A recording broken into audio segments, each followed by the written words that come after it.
So yan na nga ang kulay green natin.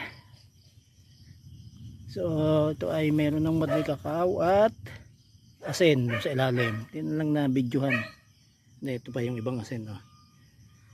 Kasi ay solo ko din eh. Kaya atin ang tatabunan para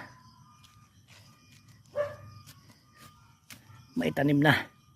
Sabi nila huwag aampusin at malulunod. Kaya yan, medyo lutang lang yan.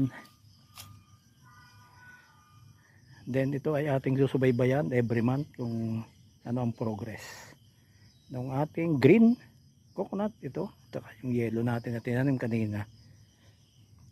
So yan, dito ha, tandaan nyo ang kusang tapat. Yung isa kasi ay na doon. So malayo na yan. Siguro mga 6 meter o 8 meter ang layo sa pagitan. Dini naman merong isa, siguro mga 5. Yan. Subukan natin kung ano